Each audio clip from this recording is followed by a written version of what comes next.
That's great. Thank you, Sam. And I'd just like to welcome everyone to this evening's session. So this is part of our monthly Wellbeing Time to Look After Yourself webinar. And we will be talking tonight about movement and the benefits of mental and physical well-being. And I've just added on the title page there, if physical activity were a drug, it would be a miracle cure, because the evidence base now that's coming out about how beneficial movement, I don't want to call it exercise because it's much broader than exercise, movement is really, really good for us. So the format of today is going to be a bit about looking at some of the different physical and mental benefits of regular movement, looking at, why we're moving. So regular physical exercise, activity, movement, however we want to term it, has been increasingly associated with a reduced risk of such a range of diseases now. And these are things, not just illnesses, but also chronic conditions, and many of the conditions that regular activity can guard against are the conditions that we're finding are affecting people at an earlier age, and that the numbers of people affected by this are increasing. And so we're talking about cancers, obesity, type 2 diabetes, a whole host of cardiovascular diseases, heart disease and stroke, high blood pressure, osteoarthritis, aches and pains, particularly lower back pain.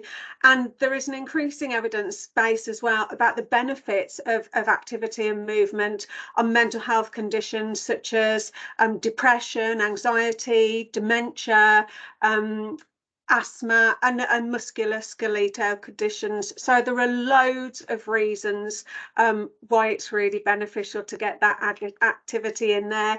And I think that a lot of the research now is finding that some of the myths about being still with certain conditions have been busted. So very much many people with musculoskeletal conditions often mistakenly believe that, lie on a stiff board and don't move. But actually the research is suggesting that we need to be moving even more when we have those conditions. And those conditions really benefit with activity that specifically improve some of what we call the key aspects of fitness. And I will be talking a bit more about what those three key aspects are, but they're very much our physical strength, our stamina and our balance. And it's just worth noting that 1 in 6 UK deaths are associated with a lack of inactivity. And here, as it states, physical inactivity contributes to an estimated 3 million preventable deaths worldwide each year, 6% of all deaths. And it is the 4th leading cause of death outside of non-communicable diseases. So, just the ability to get some of our activity in could be life-changing and life-saving. Physical inactivity is the cause of around 21 to 25% of breast and colon cancers, 27% of diabetes cases, and around 30% of ischemic heart disease. And physical inactivity in Australia is the 2nd highest cause of cancer behind tobacco smoking. So really now, as I say, I think there's always been an emphasis on getting in our daily activity, but now the evidence is really, really compelling. We weren't evolved to be as still as we are. So thought it may be helpful then to just show some of these statistics in the graphs. So you can see there that physical active people have lower risks in a whole host of areas. We've got things like cognitive decline there. It has a 40% lower risk of experiencing cognitive decline, 48% reduced risk of depression, 33% reduced risk of hypertension, and things like 66% reduced risk of bone fractures, all from being more physically active, which, you know, that's a pretty compelling set of results. And it's not just things like, as I say, that those bone fractures, the cardiovascular illnesses, the cancers potentially, but there is now a real wealth of evidence showing that movement is so beneficial to our mental health also. And when we think about how that is, we're very much looking at the neurobiological changes that have been observed as a result of increased movement. So when we are moving, we have new connections being made, and the areas of the brain that light up during movement can be things like emotional processing, and then we have a subsequent release of numerous chemicals, of which are associated with improved mood. So all of that happens as a byproduct of moving. We know that there are lots of psychosocial benefits as well of movement, particularly if we do something outdoors with others. So again, there is a lot of research stating that the time we spend with people protects against things like dementia, and that nature and being out in green and blue spaces have been associated with increased longevity and improved mood. And sometimes it can simply be the fact that if we are struggling and we get up and do something different, that can instantly make us feel better. So there is a whole host of reasons why just a bit of movement, some activity can be really, really beneficial for our mental health too. So loads and loads of really good reasons there to decide to move, which is great. So are we doing it? Are we moving? And actually, unfortunately, we're not. And this certainly isn't an opportunity for me to sit here and say, yes, you know, we all should be moving a lot more. It's well recognised that our opportunity to move more is very, very limited at the moment. So, you know, it's the population as a whole is becoming less physically active and more sedentary. And this is increasing our risk of disease and reducing our mental health and well-being. And 1 in 3 adults in England are now living with a long-term health condition. And these individuals are likely to be twice as likely to be amongst the most physically inactive. And when we look at the benefit of physical activity, in some cases, it's been found to be at least as good as or potentially better than drugs for numerous conditions, such as type 2 diabetes, lower back pain, and, you know, anything we put in our body has some degree of side effect. So obviously movement has got much, much lower risk of any harm. So we are moving less. When we look here, we see that 1 in 4 women and 1 in 5 men are actually classed as physically inactive, and this is doing less than 30 minutes of moderate physical activity a week. You know, we're spending, quite a lot of us, on average 6 hours or more being sedentary, and this actually increases on a weekend. And again, we look at lifestyle and we look at how we're working now and increased working from home, and most of us, I imagine, are sitting down watching a webinar on an evening after potentially sitting all day. So it certainly is much more of a challenge to become more physically active these days. I mean, I used to stand and do the washing up, and now I press a button on the dishwasher, you know, just all those little time hacks, but actually, you know, are potentially having quite an impact on our well-being. What do we need to do? How much exercise is actually beneficial? So current public health guidance in the UK states that as adults, we should be aiming for at least 150 minutes of moderate to vigorous, intense physical activity a week. And this is usually promoted as around, you know, 5 sessions of 30 minutes. And although that doesn't sound a lot on paper, many of us actually aren't reaching that target. So going back to talking a bit about some of the core components of the benefits and what type of activity we should be doing. Firstly, it's really important to note there that it says doing some physical exercise is good and every single minute counts. So it's never too late to start, and it's never too small an amount of movement to get doing. And what we want to be doing is we want to be improving our strength and balance, because this really benefits our muscles, our bones and our joints and keeps them strong.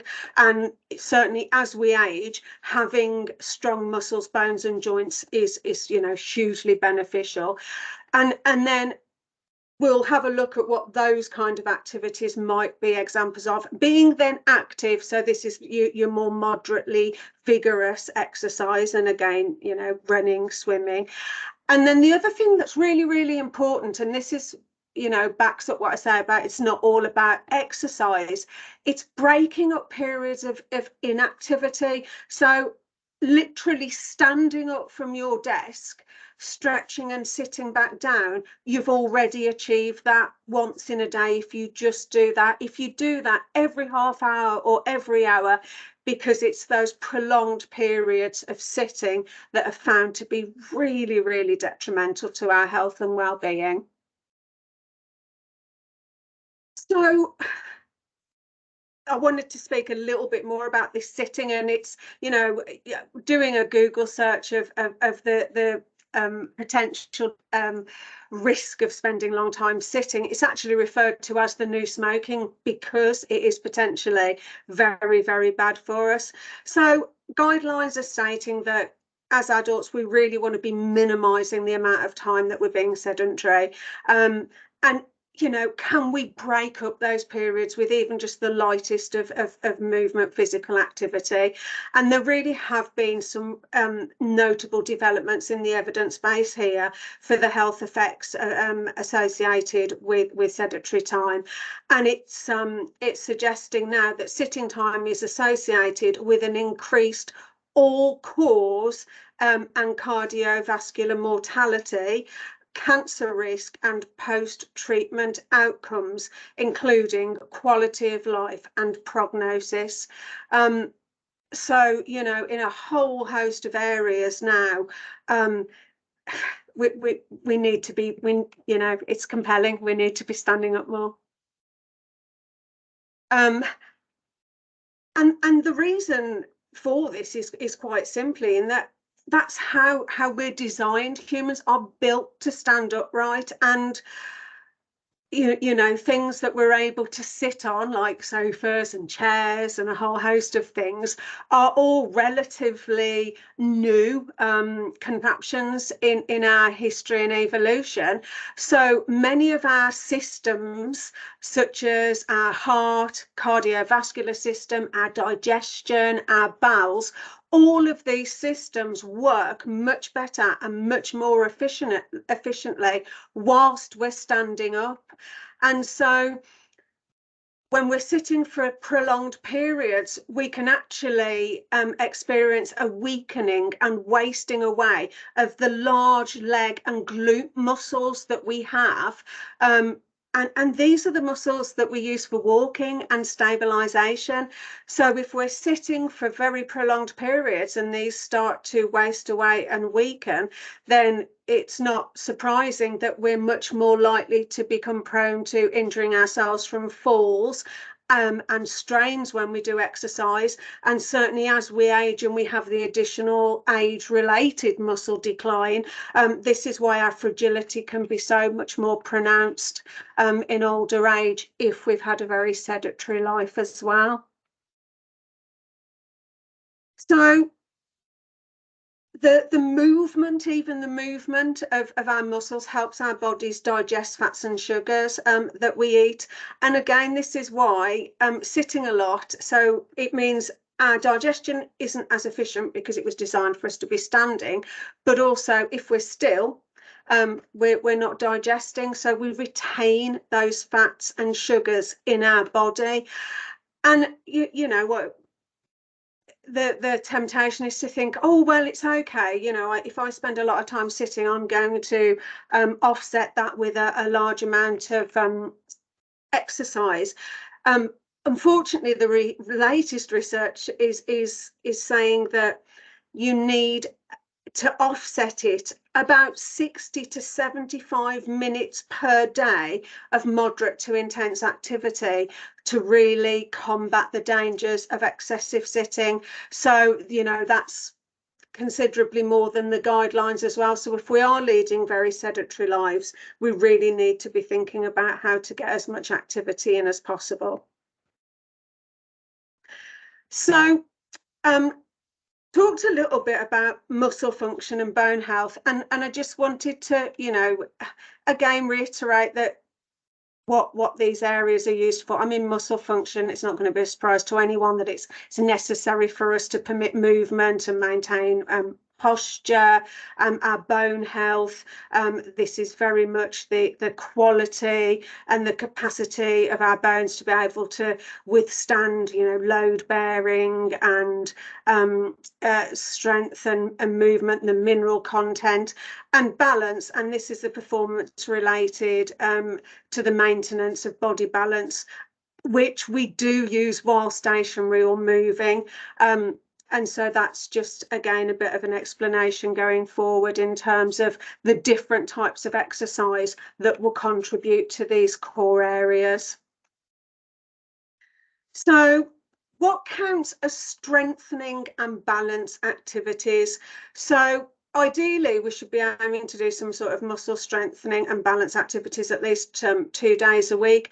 And this can be things like going to the gym, ball games, yoga, racket sports, carrying heavy shopping. You know, it doesn't always have to be an exercise activity per se. You know, I mean, if we're carrying bags and bags of shopping around the high street, then, you know, you're building potentially a lot of strength there. And some of the facts and figures with regards to being able to do the strengthening is, you know, it helps preserve how our independence really as we journey through life. Yeah, so certainly here it states at ages over 65, the ability to strengthen, maintain our own well-being, do our own shopping, do our own housework, a whole host of things. It's important at every age. And then the cardiovascular activity, and this is very much the be active core component. We're looking at, this is the 150 minutes of moderate intense physical activity, or you could do 75 minutes of this really vigorous intensive activity. You know, there are now a lot of exercise programs, HIIT, which is the high intensity training, high interval training, and this is very much really short bursts of the most physical and vigorous exercise you can do. And when I say short bursts, they can be minutes, so 2 minutes of star jumps or 2 minutes of squats or 2 minutes of push-ups, just something where you're fast and then you rest for a minute and then go again. So it, you know, it's about potentially a combination of those, but we're looking to try and get this more cardiovascular, get the heart pumping. You'll know when you're doing something that uses your cardiovascular system, because your breathing will become a bit more heightened. And then a whole host of things can be included in that. So I say you can certainly have things like HIIT training, and you can do that in like very brisk walking, cycling, swimming. There's gardening and housework there, hiking. Again, it can be anything. You just need to ensure that you're putting a good level of intensity behind it to get that heart racing. And then if you really want to go for the shorter amount of time, so the 75 minutes as opposed to the 150, then we're looking at fast cycling, fast swimming, you know, again, things that are much more intensive, running rather than brisk walking, fast uphill walking. Yeah, none of those. I'm much more a sort of slow and steady kind of individual. So there's lots of evidence there to say we should all be doing a lot of exercise. How absolutely fantastic that would be for us all. How difficult we're all finding it. So I just wanted to spend a little bit of time just thinking about how we can overcome some of the barriers. So I'm going to talk a little bit about activity snacks, movement in nature, walking, activity at work, and strategies for making movement as easy as possible, because you know we're all living these incredibly busy lives at the moment, and it's, you know, we're sitting there thinking, who's got an extra 150 minutes a week to do exercise? But actually we'll probably find you are moving more than you think you are. So let's have a look at how we can get into some snacking, but activity snacking, not cake snacking. So snacktivity, which is apparently a trademarked term, are these small yet frequent bouts of regular physical activity, very much like, oh, I'm going to have a snack. So as opposed to something quick to eat, something quick to move. And this can accumulate and build up your 150 minutes. You know, if we're getting just a couple of minutes every hour or so in the day, and we're taking that opportunity to do between 2 and 5 minutes of arm raises, you know, so here you go, I'm snacking and talking, or parking your car further away, or really walking at speed to your location, doing calf raises while you're doing washing up, always taking the stairs, getting off the bus a little bit earlier. These all add up. For those who know me, they know that I absolutely love yoga, and I do a lot of yoga. And I will do things like standing tree pose, which is stand on one leg while I'm waiting for the kettle to boil. And it requires nothing other than me lifting one leg off the ground, basically. But by doing that for just a minute, it's about that strengthening, it's about that toning. So, you know, just get them in where you can. If you're on your mobile phone, have a wander around if you're talking. So yeah, the idea of activity snacking actually went down really, really well as well last week, didn't it, Sam? It was like people were like, yeah, that feels doable. So yeah, so we'll take any wins. Oh, and I wanted to give a special mention out to movement in nature as well, because as I said earlier in the session, there has been a lot of research now on the benefit of and the calming impact of being in what we call green or blue spaces. So your green spaces are your fields, your forest, things that are green, and your blue spaces are very much being by the river, being by the sea. And once we're outside doing any kind of movement, we're also being exposed to fresh air, natural sunlight. You may be experiencing the rain, because experiencing different temperature also is good exercise internally. It might give us an opportunity to be socially connecting with others. Hearing birdsong has very recently been scientifically proven to again boost one's mood and improve our nervous system in a calming way. So there are loads of things we can do outdoors. We can go to the park, we can walk, we can run, we can do outdoor yoga, we can go wild swimming, we can do gardening, we can do football, we can do, you know, a whole host of things. And it's about thinking about how we might be able to combine some of these activities that we do with other activities to make it easier to get that in. And I think I might talk about that on the next slide, but if not, the next one, certainly one coming up.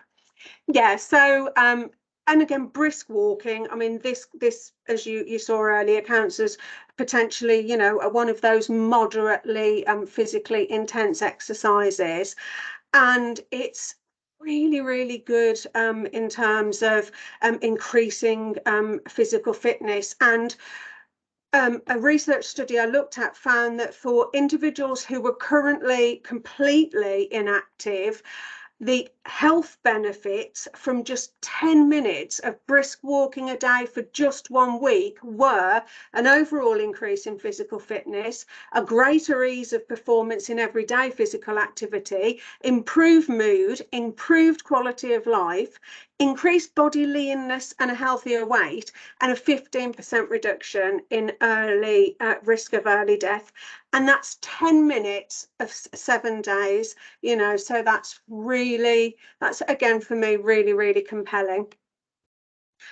And then you know, for a lot of us, the most time we get to spend in any one activity is our work life. So we cannot exclude activity from our work life. We can't actually get all of our activity in and our sleep if we decide that we can't squeeze this in somehow.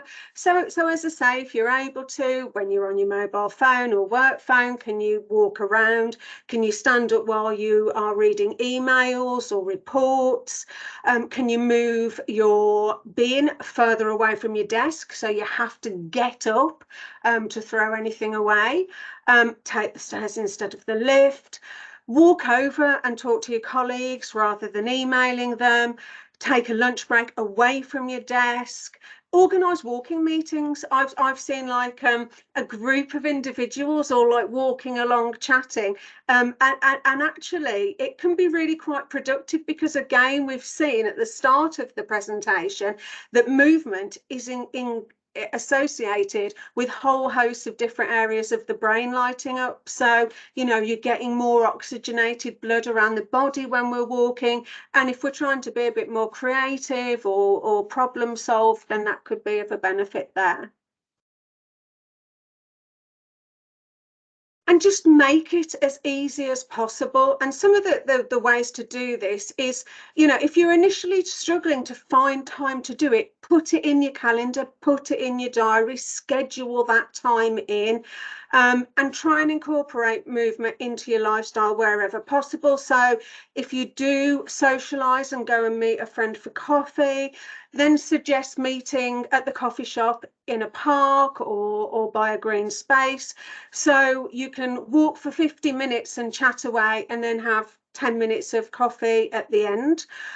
Try new activities. I'm not naturally an active person. I tried lots and lots of different exercises and things that I really didn't enjoy.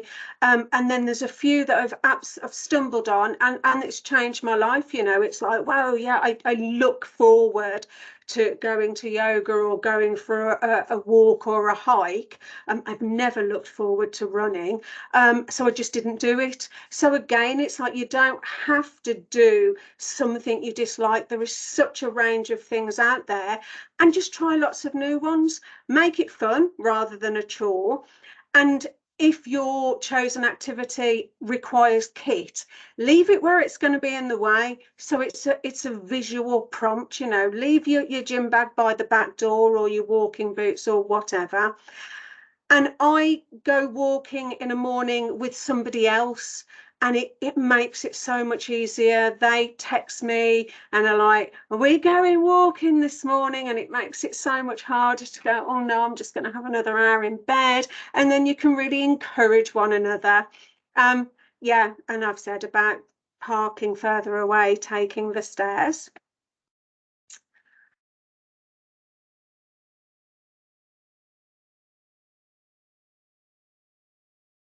Oh, yeah, sorry, that's miles away then. I just drifted off. Yeah, as you do.